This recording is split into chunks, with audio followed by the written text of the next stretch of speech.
Alrighty, welcome everyone to today's session. Very excited to be back after a week off, which felt like a lot longer. It's my first week off actually since 2015, and I've got to say that having taken a week off, I've rediscovered an energy and an enthusiasm and a level of ideas that I didn't know I'd lost until I got it back. So I'm a massive advocate for taking time off. Anyway, welcome to today's session. Just drop me a hi in the chat if you can see and hear me. Just to give you a bit of an overview of what we're going to be looking at today. We're going to be on for about an hour. As always, hey Edward. And we're going to break it up into two sections. So in the second section, we're going to be reviewing websites that have been submitted beforehand. And I've got a whole bunch of them that people have sent over. And also you're welcome to submit your site in the YouTube chat as well. If you want to submit your site to have live feedback and we're going to create digital marketing strategies for you live, then what you need to do is pop your URL into the chat window. But do it without the dots. So if you wanted to submit exposureninja.com, not that you would because that's our website, but if you wanted to submit a site like exposureninja.com, you would type in exposureninja.com, because if you put exposureninja.com, then YouTube's filtering it out. So feel free to submit your site. Hello everyone, good to see so many on. But the first section today, I wanted to talk a little bit about the events industry and really the responses and approaches that we see businesses in the events industry taking to adapt to this current climate. Now, even if you're not in the events industry and you have absolutely no affiliation to the events industry at all, I think it's very interesting and useful to look at how businesses in this space are adapting, because what we're essentially seeing is a period of forced pivot. And it's very clear to see how different businesses, even in the same space, are taking radically different approaches. And there's lessons there for all of us. There are strategies that people are being forced to develop, which actually we all could learn from. So we're going to look at some sites in that space, and we're going to talk about some of the approaches that we see being taken in that space first of all. Great. So, I've had some sites submitted from events industry businesses, which we're going to look at. I first wanted to talk a little bit more broadly about what's going on in the space. So in the events industry, obviously there's a few different types of business. You've got businesses that make their money through being the talent. So whether that's an individual or whether it's a talent agency or something like that. You've got businesses that make money from organizing the event. So whether it's a corporate event, whether they're expo organizers, whether it's like a private, event organizer, whatever. And then you've got businesses that make money from supplying the event. Okay, so this might be AV hire, this might be catering, whatever. And each of those different businesses, depending on what they do and how they're positioned, is going to have to take a different approach because of lockdown. The one approach that doesn't really seem sustainable is the hibernation approach. I.e., we're just going to wait this out. I think one of the dangers with the furlough scheme and things like this is it can breed a sense of dependence and a reliance on things returning to normal in order for things to pick up again. And that's not necessarily healthy. The danger with the hibernation is that the world you wake up to is not the same world that you left, and you're not positioned well to take advantage of that. And I think that's a very real danger with events. The longer the lockdown goes on, and we have restrictions on these things, I think the harder it will be to break people out of their habits of not going to events. So that's not an approach that we would suggest taking. So how are businesses in this space reacting to lockdown, and what can we all learn from it? Well, we're really seeing three approaches. The first approach is businesses that are transitioning to replicate the event online. So the thing that they were successful doing previously, whether it's weddings or corporate events or expos, they're taking that online and they're trying to replicate the experience online.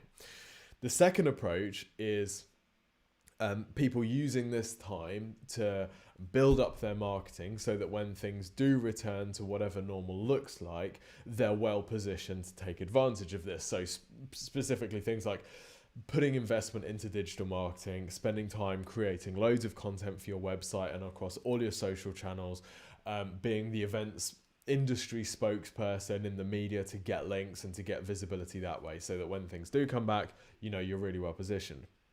And then the third approach, which is the one that's potentially highest risk but also potentially highest reward, is the pivot.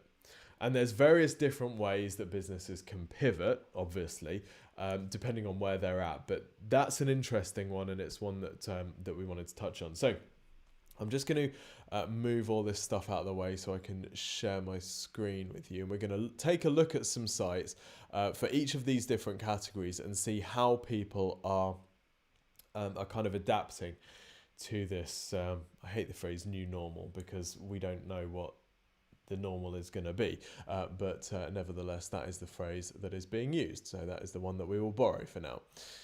Okay, so let's share screen. So the first thing I wanted to share, this is obviously most relevant for organisers or talent, but I don't know if any of you have seen the Tony Robbins virtual events that he's been running.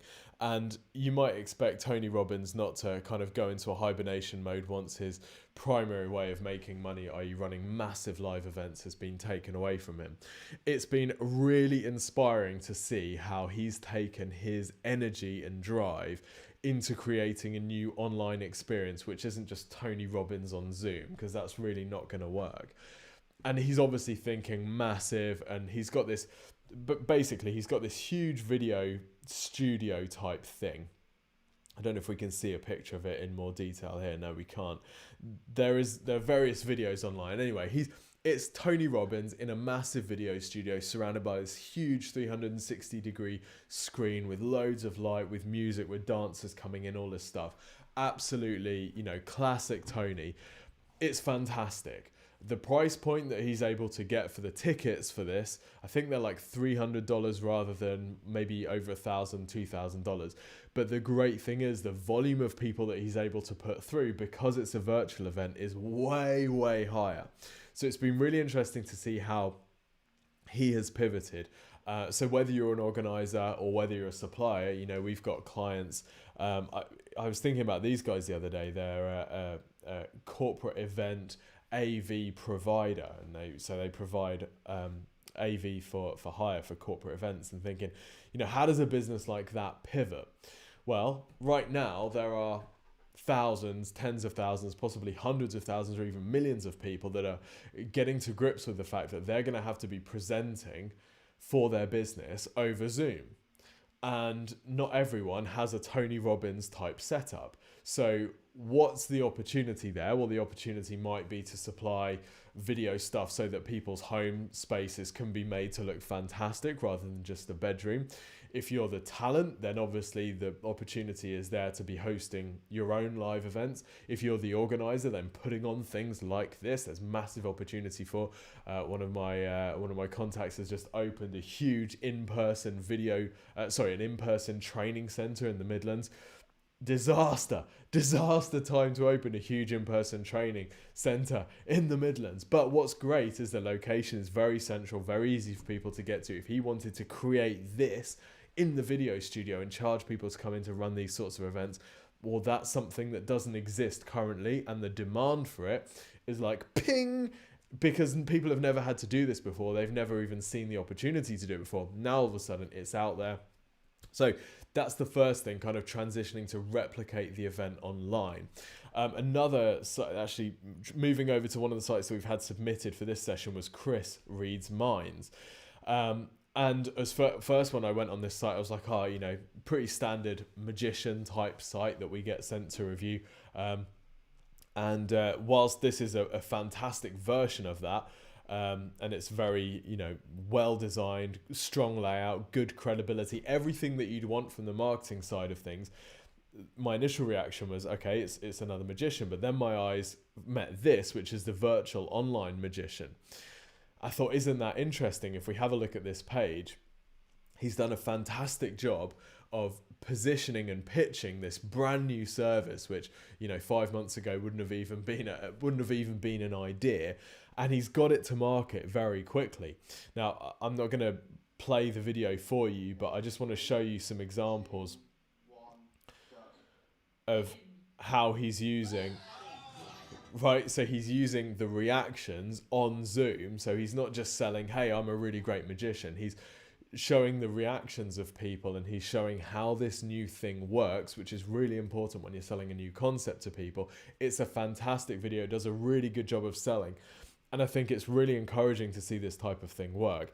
Now, the other thing I would say about this type of pitch, if you're the talent looking to sell this new concept, is you need to make the conversion funnel as slippery and as painless as possible. So in this case, we've got get a quote, which is okay, and that's probably what he would have used for traditional wedding booking and you know, that type of thing, because you can't really give a price.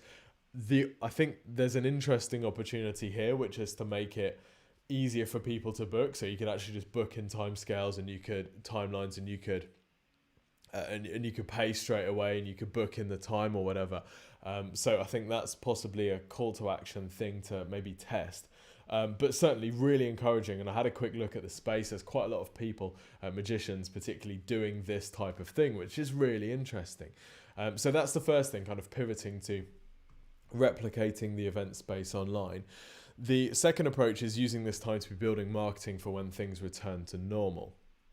So lots of opportunities within this, obviously, for a business like the AV hire company. If they didn't want to go into supplying equipment for virtual events, which I think would be a great angle to go for and something to be really aggressive about, what they could do instead would be to provide information for events planners and bookers about the latest guidelines and how they can run events successfully, because these are the topics that people are going to be interested in.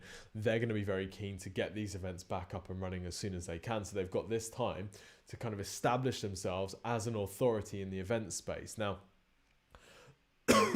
they might not be monetizing that traffic right now, but if they can position themselves in this way, and they can build an email list, and they can build following on social, then when things do return to normal, they're going to be that more visible than they were before. And lockdown really gives us all an opportunity. If our businesses have actually been locked down, it gives us an opportunity to start putting that marketing in place that we know we should have been doing, but we've just been too busy because of how things have been going very well prior to lockdown. And then the third opportunity is pivoting to maybe take a different angle. And that brings me to this site here, which is the B2B Marketing Show in London. Now, does anybody see a problem with this site or with this offering straight away here on this homepage? Let me know in the chat if you can see an issue with that. We actually exhibit at this show, or we have done every year for the last few years. It's the only one that we do. We've tested all of them, and what we tend to do is take out a massive exhibition theatre thing, and then we just run talks. We just provide content for people back to back. I think there's a bit of a lag on the old comment thing. So obviously the main issue here is that they're hoping to have a live event going on in the next 60 days, which is... yeah, social distancing, exactly. It's almost impossible that this is going to happen. But because they are... yeah, exactly. So Chris, I think you are the Chris Reads Minds, right? Because they are tied to the traditional event, they're completely unable to, think outside that box. They're so on those rails that they can't think outside. So one of the things that I've been kind of pushing them to do is to think about the fundamental nature of what they are and what this business is about. Really, an expo is a little bit like a magazine, in that an expo is, if we boiled it down to the business model, an expo is a collection of people interested in a particular topic so that advertisers can pay for access to those people. Right, that's exactly what a magazine is. A magazine is not the news and the stories. It's a bit that, but really mostly it's not. It's a way to collect people that are in a particular interest group or demographic or location or whatever, so that advertisers can take a whack at them. And it's exactly the same with the marketing expo and any other expo. A way of collecting, take something like Crufts, where it's a way for getting dog owners in one place so advertisers can have a crack, okay? So if we take that as the concept behind the expo and we think, okay, what does that look like today? What does that look like in a world that has social distancing? Well, it doesn't look like putting 200 people in a masterclass suite and pitching them for 2 days. It doesn't look like getting 20,000 people to central London for a couple of days for a physical event. If we think about something like, for example, TED Talks. Now, TED Talks has a physical event, but really the physical event is just a way of getting the content out of the speakers so they can put it online and monetize it online. Really, that's kind of the goal. And in a very similar way, these in-person massive shows could be doing a similar thing. So at the B2B Marketing Expo, for example, they have dozens or hundreds of speakers all about B2B marketing. Well, what could they do with the content from those talks instead, which would be higher leverage? Well, if they put them on YouTube and optimize them for the sort of things that people are looking for, if they recorded podcast episodes out of them and made the ultimate B2B marketing podcast, if they wrote out the transcripts of those podcasts and tidied them up and optimized them for SEO and put them on their website, quite quickly they'd have a media property which wouldn't get like 500 watchers for this particular talk. It might get 5,000 or 50,000 or 500,000 or 5 million, because they'd have this huge kind of media empire, if you like. Now, they don't have to create any of this themselves. The speakers, the exhibitors, everyone who's involved with the show and already bought into that will create that content for them. So they then become a platform for collecting all of this information and packaging it in a way that visitors and potential customers for all of these businesses are really interested in. So that moves over to their monetization model. How do you monetize that? Because they're used to selling event space. Well, if you've got the largest B2B marketing podcast in the world, let me tell you, people are going to be willing to pay a bit of money to be on that show. I can personally vouch for that. We would pay a lot of money to be on that show. And we would pay money to advertise. We'd be paying money to interview. So the model is there. It's just about taking the risk and the gamble to say, well, that's what we were doing. We don't know if that's going to be viable in the future. So let's pivot over to this thing. And for me, this business in particular, very, very sleepy and very reluctant to move over to this new thing. They're still standing by, physical events. That's what we're going for. And it's a very, very high risk thing. They might see the pivot as being risky. I'd see staying as risky, because honestly, you can't see anything like this happening for at least a year. People are going to be reluctant to go back into London for these types of events. So I just thought it was very interesting to see how different businesses in different spaces are responding, or in some cases not responding, to this new normal. There's loads of stuff there for us, and it got me thinking about this type of virtual event and how you could take experts and collect their knowledge about your topic and provide this massive outsourced content strategy. Because there's a lot of businesses that could do this. It's essentially a much broader guest posting strategy, but where you invite people onto your site and give them a platform. And we've seen clients do this very successfully in different spaces. So it's certainly something to consider and something to play with. The final site I wanted to look at in this space was Mr. EY, who is also a magician, and submitted their site just before we started this.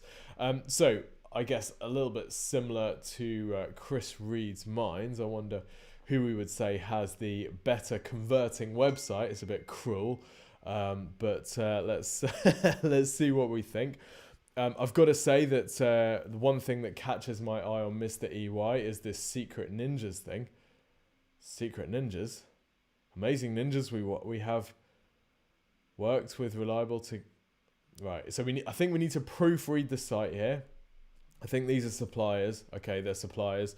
Secret Ninjas is an interesting way of positioning them. I was hoping for more. I've got to say, I was hoping for more. But that's what we've got. So I think the things that you could learn from Chris in particular is the use of video.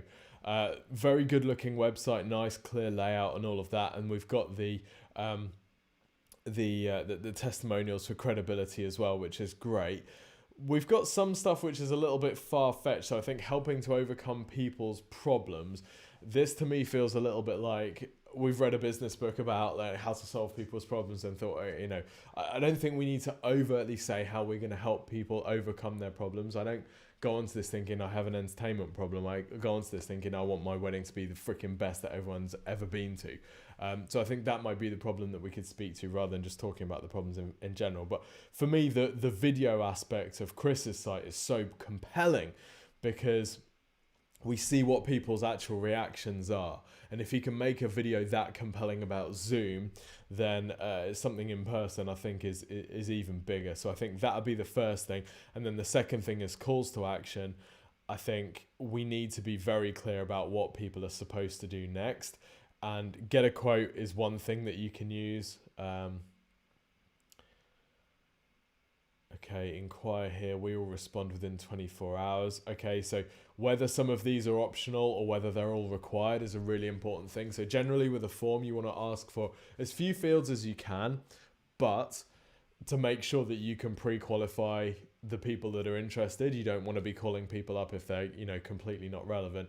And also if people do know a bit of information, then you might want to ask them for a bit more because it makes them feel a bit more invested in the experience, particularly if you're going to be investing a lot of time in helping them before you get to that quote. For example, the free website marketing review at exposureninja.com/review, which you should definitely go and request.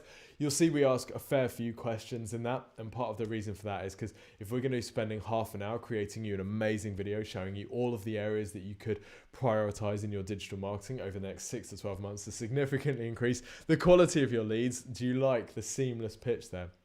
We want to make sure that you're invested in actually watching that when we send it over to your email completely free and with no obligation. I'm on fire! So we ask a fair few questions in order to make sure that actually this is something that you really want. So the main question I would have about this is if people don't know their event date or it's very tentative or they're not sure yet, is this going to put them off from requesting? So we might want to make it clear that this is optional, and we might want to make it very clear about the fields that are very much needed. Okay. We might also want to offer people the option between getting a phone call and getting an email, because some people would prefer one or the other. Best time to phone you. It seems to be a text field, which doesn't really make sense to me. So yeah, I would question that. I'd have a look at what you really need in order to make these inquiries work. Okay. Right, let's do some digging with some sites that have been submitted then. So I want to have a look at some that have been sent over through the channel. So feel free to submit your site on YouTube in the comment section. Remember, just put your website address without the dots. So exposureninja.com, okay? And then we will take a look. So we've got hypnosisandtherapy.com from Baolak Morrison. I hope I'm saying your name right. I've never come across that name, but that is super cool. Right, let's have a look. Hypnosisandtherapy.com. So we're going to be focusing on, oh dear me, hypnosisandtherapy.com. Okay, I might have got this wrong. Let's try .co.uk. I mean, if not, I've got some really low-hanging fruit feedback for you, which is let's get a website sorted. Actually, before we go on to that, I want to go back on Chris Reed's Minds, actually, because this virtual magician thing, let's look at some ways that we could drive some traffic to this. Let's think about how we could blow this up. Now, I had a bit of a search earlier, and virtual magician, if we go onto Google, actually, let me go onto actual Google so you can see what the Goog is suggesting for these sorts of. Okay, so virtual magician, we do have some phrases that are being used. Virtual magician for hire, virtual magician UK, Zoom, birthday party, show, APK. Not sure what that is. I'm curious, but not curious enough to click it live on a webinar in front of people. So there is some demand. Now, how big that demand is, I don't know yet. We'll have a look at SEMRUSH in just a minute to see if we can get a feel for what sort of search volumes we're looking at. But there's two things here. Because this is a relatively new thing, people might not be aware that it's happening. So whatever commercial intent traffic there is searching for Virtual Magician UK, Virtual Magician for Hire, Virtual Magician Zoom, great to be advertising for those phrases. And I think that Chris is running some Google ads. Yes, indeed. So that's great. And do that. I was going to say all to the wall, right? Go all to the wall with this, because likely that any competitors for these sorts of terms are going to be, they're all going to be new. Everyone's going to be fresh. If I were you, I'd be aggressively trying to become the go-to name for this. So that's the first thing. Invest in where the commercial traffic is going to be going, and that's predominantly Google. So Google Ads is an absolute no-brainer. Plowing everything that you can into SEO. Like, this is the time that you want to invest so much energy into SEO, because if you can become dominant for these sorts of terms, that's going to set you up well if this becomes a thing that people get used to. Right? Best case scenario, you rank top of Google for virtual magician, virtual wedding magician, virtual birthday party magician, virtual Zoom meeting, and then, you know, honestly speaking, lockdown lasts for the next 5 years and all in-person events are banned forever. That's perfect situation because you've established yourself, you've got that space. The other thing is that you might want to think about is demand generation and how we build up awareness amongst people who haven't heard of this before, which is going to be most of the population. And the sorts of things I'll be looking at here are Facebook and Instagram ads. So particularly people who have birthdays coming up, people who are in particular age groups, maybe locations that you know are well suited based on your previous customers, who have certain interests which indicate they might be relevant for you, and also just a kind of lookalike audience and retargeting this for your website. So Facebook and Instagram ads, I think, would be quite a powerful thing to do because it's going to introduce people to the concept. So then you've got two things. Firstly, you want to make sure that the page that they're going to is really well optimized, obviously mobile friendly. So it's going to be a video showing how it works and then a little bit of information about what happens next, and then get a quote. But the other thing is making sure that if they, instead of clicking on the ad, go to Google and type in virtual magician or whatever terms that you've used in that video, because it's a new product, you essentially get the opportunity to define your own name for that thing. And then you can own that term on Google, both through SEO and through PPC. So if I was running a pretty extensive Instagram ad campaign for something like this, I'd be making sure that my position on Google Ads was very strong. And that my organic ranking was as strong as possible as well, because what you don't want to be doing is just creating demand for the concept. You want to be creating demand for your business. So yeah, I think I'd go all in with this. I think your video is strong enough that I'd be running YouTube ads with it. I'd probably use it as the Instagram ad as well. Get the subtitles embedded in and off you go. So yeah, I'd be quite aggressive with that. Has anybody else got any ideas for what you would do if you were offering a virtual magician service? Okay, we've got some other people submitting sites, which is awesome. Okay.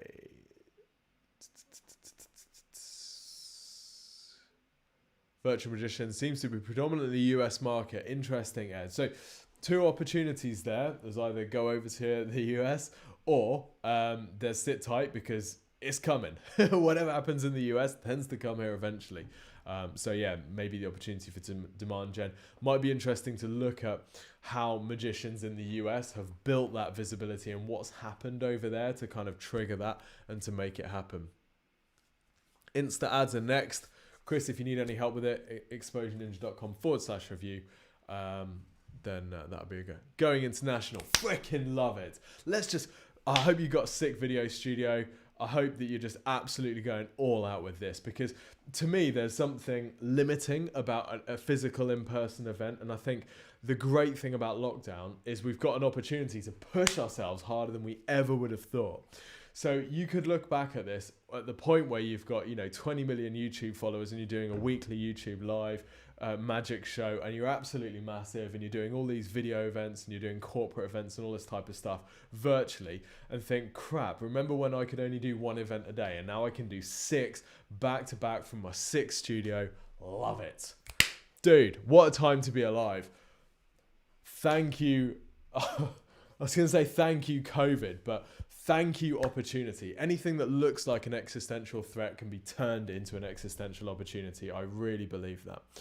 Okay, so let's go back to a Biolac's site, which is hypnosisandtherapy.ie. Okay, let's try this one again. So we're going to be looking at ways to increase conversions and then also ways to increase traffic. Okay, Dublin Hypnosis and Therapy Centre. As always, drop some comments in the channel if you can see anything that you would do to improve this. If you've got any feedback, it's always useful to get different people's takes on things. So this to me looks like a site that's been designed mobile first, because there's no way that you would have that massive likes thumb as big as it is on a desktop layout. So I'd shift that over, make that much smaller. It's important for credibility, but it's not more important than what the business actually does, which is unfortunately what it's taking priority over. So what we're doing here is Dublin Hypnosis and Therapy Centre. We're then relying on people pre-qualifying themselves and saying, I need to go to the Dublin Hypnosis and Therapy Centre. It looks good.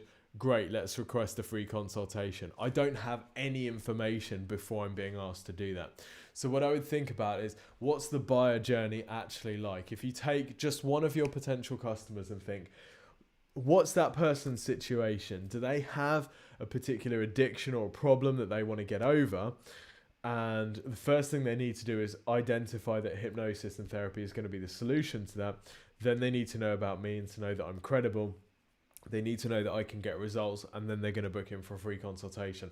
That might be the journey. I would think it through and ask those questions for yourself, and I'd spend a bit of time on this. It's really important. And then once you've done that, then you can reflect that thought process in your website layout, because at the moment we've just got, here's what it is, we're popular, request a consultation.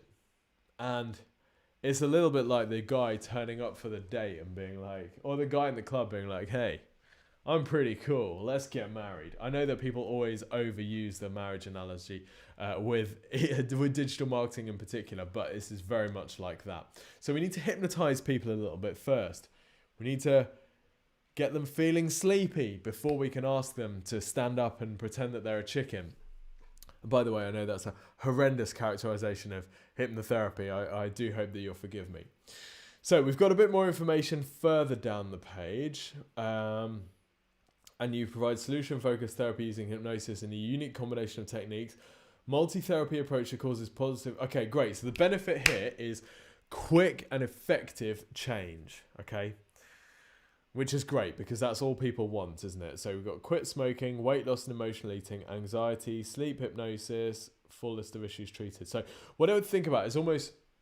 We've got an establishing the situation, right, and positioning and credibility.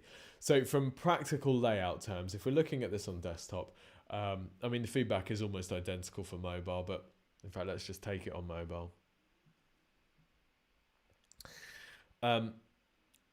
We don't need this amount of space for the logo. The logo is not going to sell anyone, so let's crunch it down. We've got the title here. Then we need some kind of initial headline, which is going to pow, right, this is for me.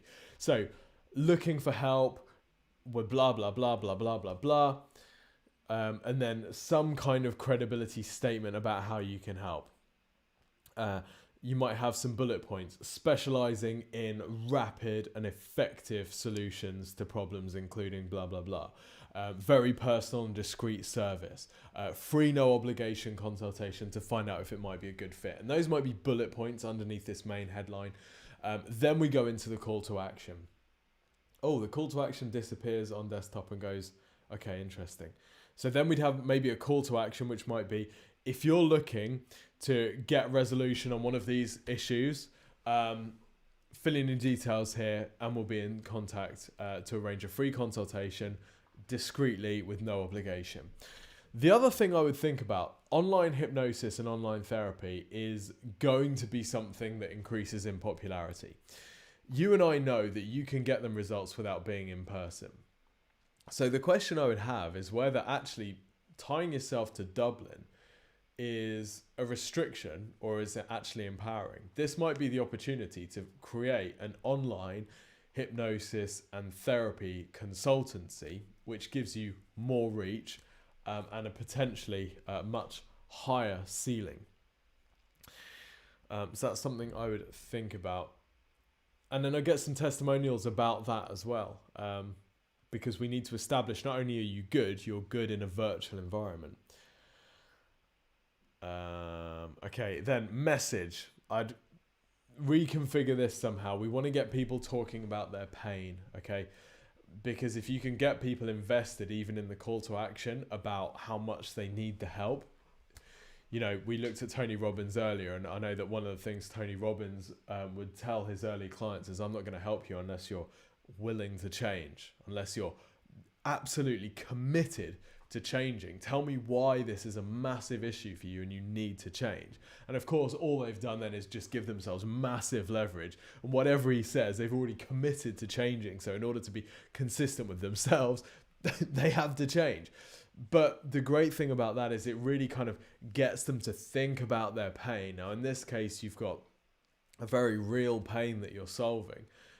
So I'd see how much of that you can get out in the form, because that's something that you can then that you can use throughout. Oh, okay, well, something's gone on here. Excuse me. Luca's gone back to nursery this week, and if you've got a child that goes to nursery, then you'll know that every new term is an immunization challenge. Okay.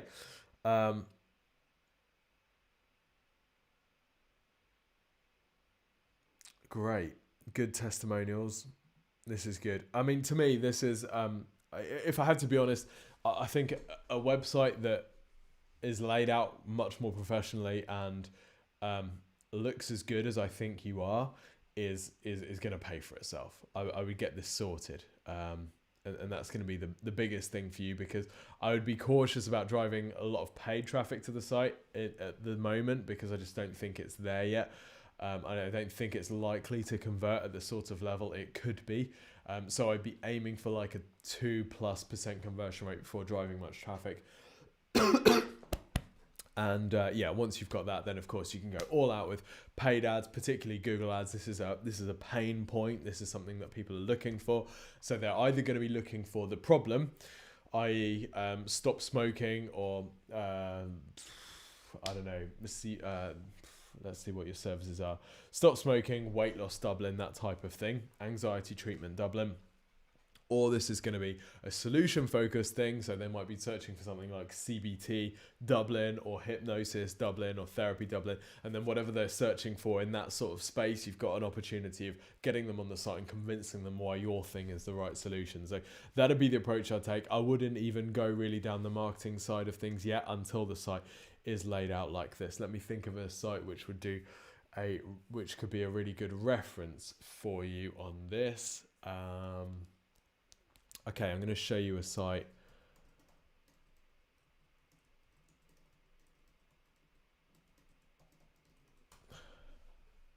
I'm going to show you a site that I built a very, very, very long time ago. Now, Paul is a peak performance consultant. Wow, I built this site in 2012. There we go. So I think this is pre-Exposure Ninja. But we went through the same process. So thinking about the problem people come with is anxiety treatment. Then we talk a bit about what their actual pain is. So in his client's example, it's people want to perform their best. They know they're not doing it because they've got this anxiety stuff that's stopping them. And then we talk about the initial consultation, and then we pitch it. And then we use a testimonial which backs up exactly, what we're talking about there. So they've got the positioning above the fold, ready to do that CTA. Okay, great. Let's look at some more sites. We've had lots of people submit them here. OrlandoSydney.com. Event photography in Sydney. Orlando, Sydney. It'd be great if I could spell Sydney. I mean, I just about got there with Orlando.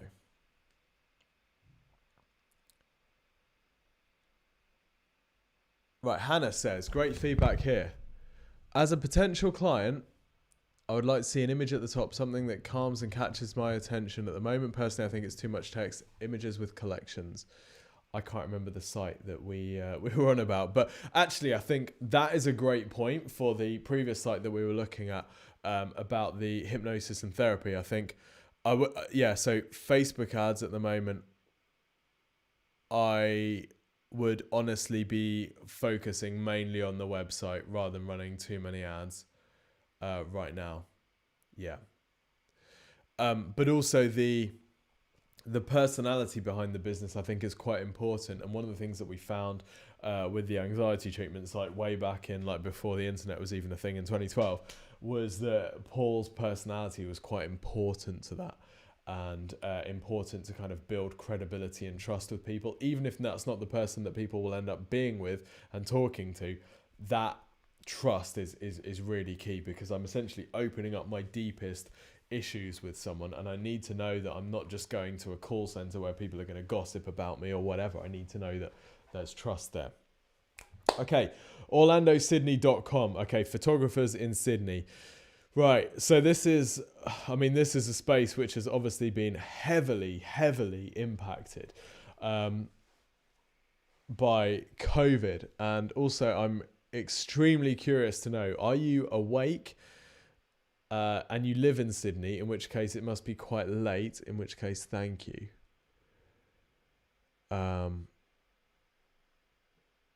Who submitted it? Let me find you. Your name is Orlando Sydney. Nice.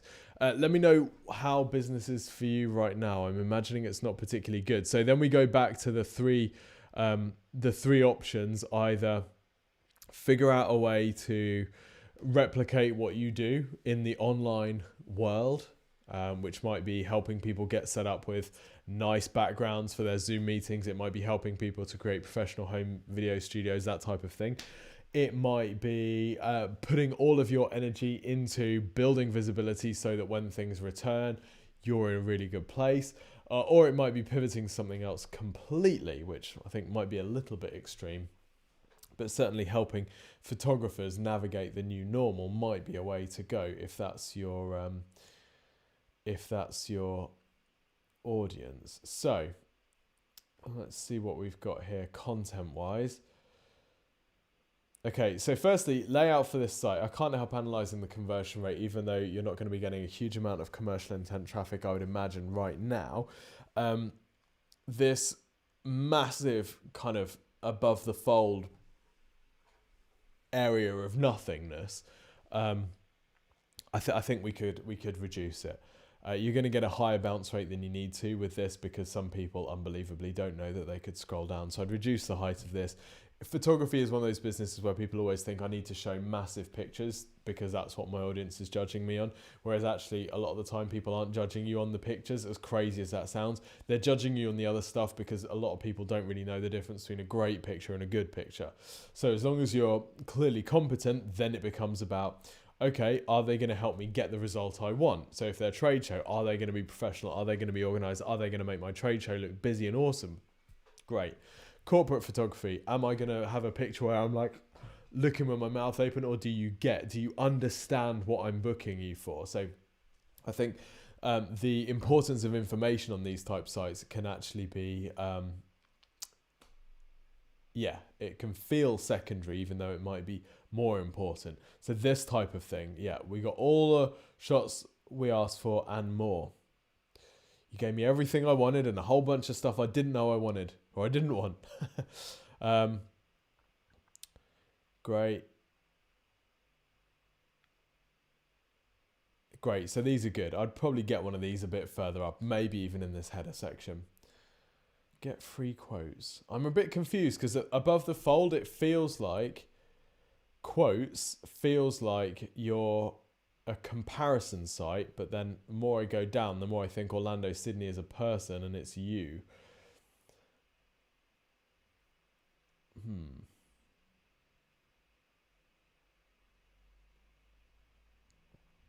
Good amount of info on this homepage. Anyway, so yeah, I'd potentially shrink this down, make it a little bit clearer, and maybe have a bit more personality as well, because people are clearly buying into you. Even if you're not the person who's going to be doing the photos, having someone there who's like, yeah, do you know what? This is my business. I'm freaking proud of it. We're awesome. Here's why we're awesome. It's an extension of me. People are buying into that. Okay, let's have a look at the trade show photography page, because this might be something that people will be searching for.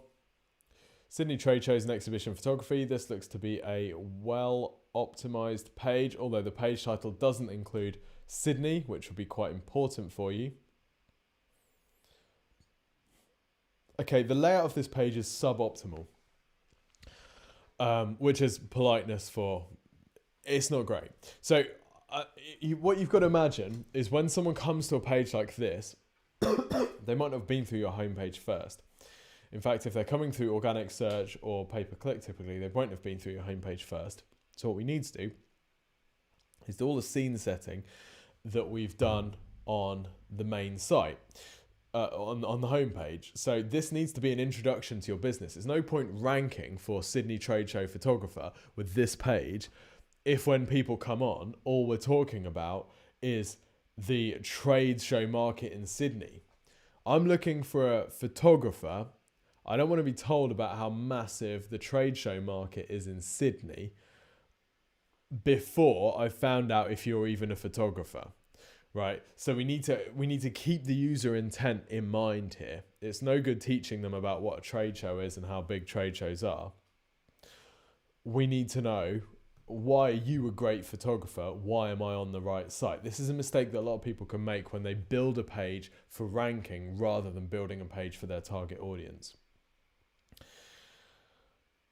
So I'd start off with why you, a bit of information about why you, and I wouldn't be afraid to have a CTA. If you're looking for a trade show photographer, fill in the details here to get a no obligation free quote. Okay, really simple, and it's probably name, email, optional phone number. Tell me about your trade show, something like that, and then submit. And then obviously, yeah, that's a good way of increasing lead volume, and it means that you can run ads to this. Updates in the events and photography sector as a call to action for a newsletter sign up is not going to do much for you at all. I'd imagine that your conversion rate on that is very, very low, because who wants to sign up for updates on the events and photography sector? They're completely different things, completely different organizer, completely different audiences, and I don't know enough about you to think that that's going to be good yet.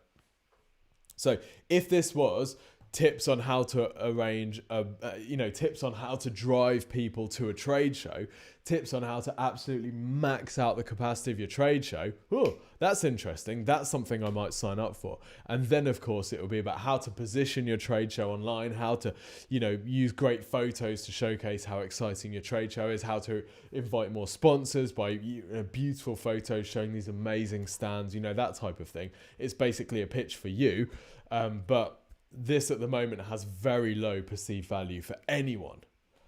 Anyone, literally, no one wants this. So I'm being a bit harsh, but you get the point. You could be more attractive there.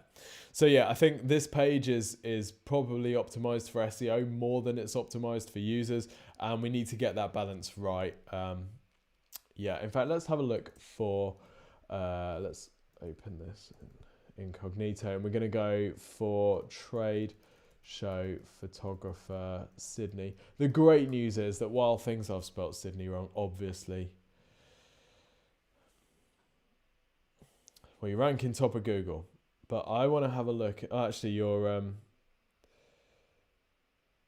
want to have a look at your competitors and see. I bet I bet that they might be generating more links than you are, more leads than you are. Oh, maybe not.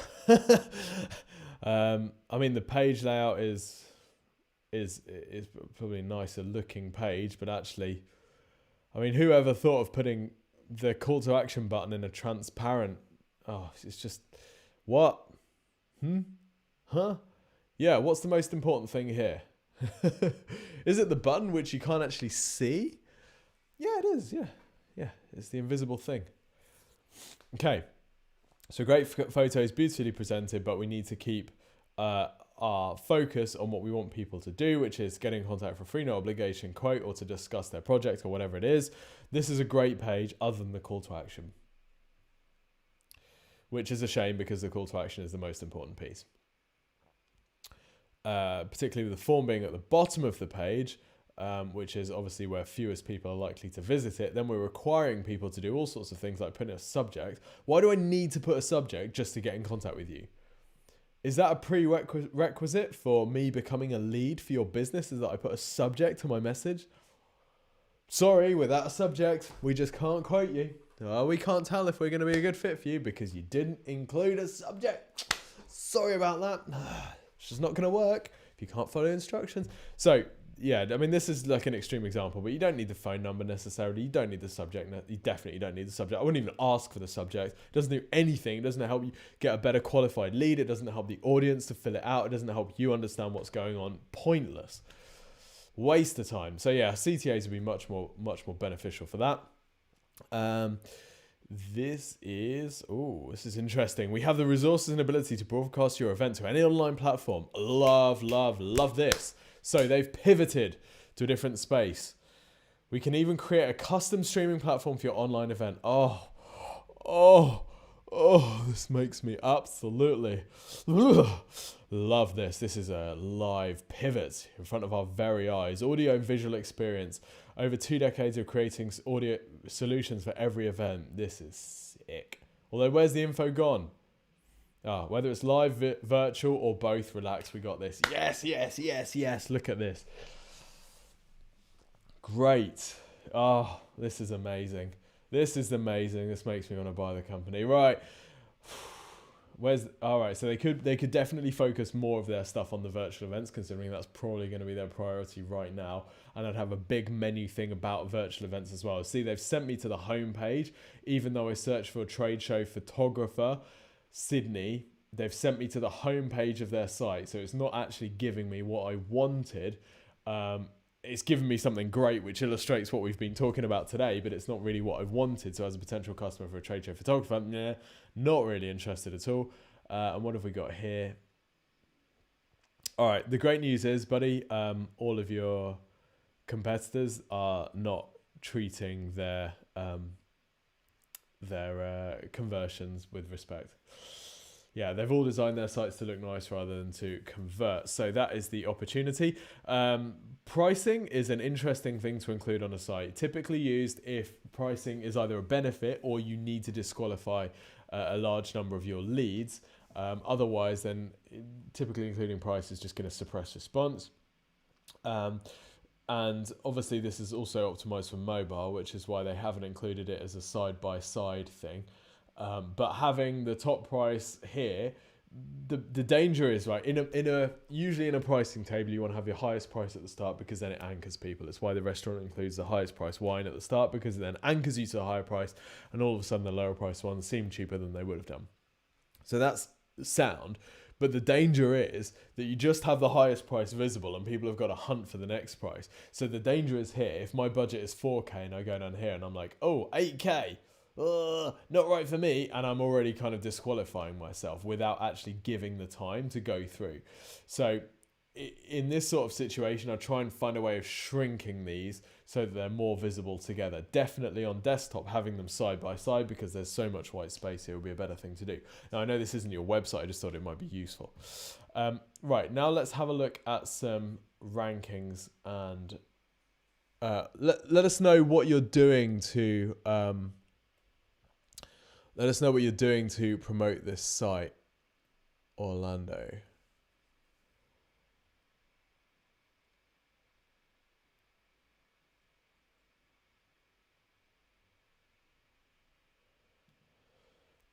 Let us know what you're doing to market this. So Google Ads should be a sensible thing to use. I think probably this is going to predominantly be search-based because your target audience is actually a relatively small number of people who have a trade show and need a photographer.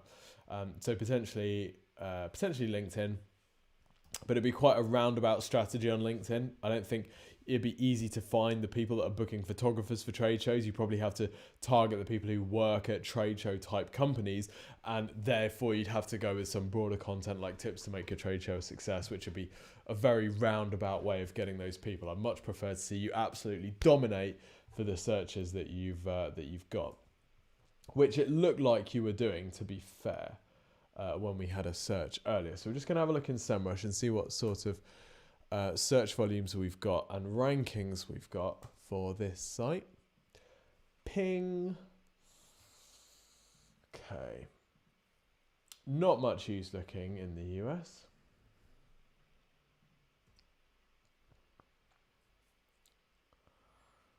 Okay. Right, so it doesn't look like you're running ads. I would definitely be running ads once the site is converting well, and I think having more prominent CTAs would be quite important there. Let's have a look and see what you're ranking for. I expect it's predominantly going to be Sydney based, which this isn't necessarily going to help us too much because we're looking at Australia as a whole rather than specifically Sydney. I love that traffic trend though. High five. High five. Event photography. That's interesting. See, if you're ranking page 1 for event photography across Australia, that kind of opens things up a little bit, doesn't it? Because that means you could broaden out into a nationwide service. But it's a blog. Okay, event photography types, tips, and lists. Okay.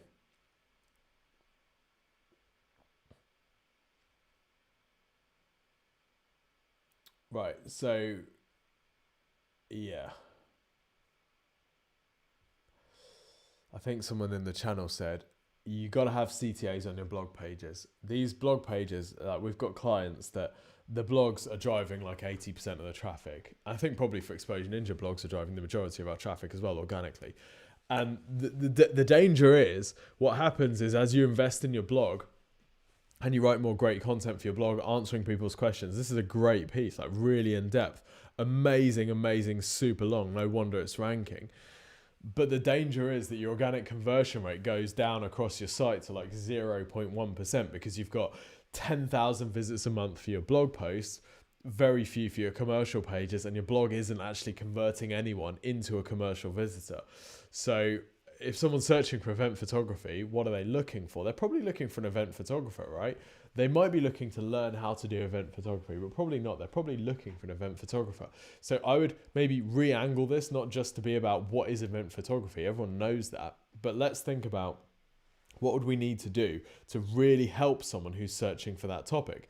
If it's like the guide to getting amazing photographs for your event, that's pretty cool. Like, what is event photography? Well, event photography is the opportunity that you have to make your event stand out to everyone. It can increase sponsorship, it can increase attendance, it can increase satisfaction. You know, so you're answering these questions, but from a point of view of your target audience. And then, of course, it leads much more naturally into a call to action. If you're looking for an event photographer, fill in details here to request a free, no obligation quote. So yeah, I think that there's a lot of opportunity here, but you got to think about how you position the article in order to make a call to action sensible. And if it's just a Wikipedia definition of what event photography is, which is what the start of this is, then it makes transitioning to a call to action much more difficult. And also potentially, if people are searching for event photography, not looking for a definition, and they land on a page and it's giving them a definition, you risk them bouncing. And if they're bouncing, that's going to harm your ranking over time. So yeah, I'd think about the positioning of these blogs as well. Okay, fantastic. Thank you, everyone, for popping in today. It's been awesome to get back on it. Next week, we are... I don't know what our topic is. I think we might be reverting back to just general website submissions. Dale on the Exposure Ninja channel will be able to let me know that. So if you want your site to be featured, if you are feeling extremely brave and you want your site to be featured live on the session, then what you can do is email me, tim@exposureninja.com, with your website address, and we will I'll add it to a list. We've got a big list of people who've submitted their sites. I call it the unlucky dip list, and we will pick some at random to be scrutinized openly by us all. So at the same time next week, don't forget to subscribe to the Exposure Ninja YouTube channel. Just click the little subscription thing, and you can also click the bell to be notified when we release videos as well. We typically release a video a week. And also don't forget to check out the Exposure Ninja podcast too. You can go on your podcast app on whatever device you use and search for Exposure Ninja podcast, and you'll find it. It's awesome and we love it. And you will love it too. If you love this type of thing, then I hope you enjoy it. So that's the final thing. Thanks, Tim. You remind me of Ewan McGregor. In what way? Let me know. Paul Shaw says you need some Calpol. Paul, mate, got these Strepsils. I'm not going to lie. There aren't going to be many left after the end of today. Request your free website and marketing review at exposureninja.com/review.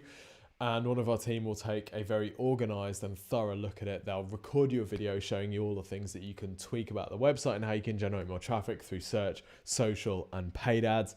And they'll send this video over to you within maybe 2 or 3 working days. Typically, it'll be a 15-minute video usually. No obligation to use our services, although I have to warn you, it's an incredibly compelling first step to becoming an Exposure Ninja client.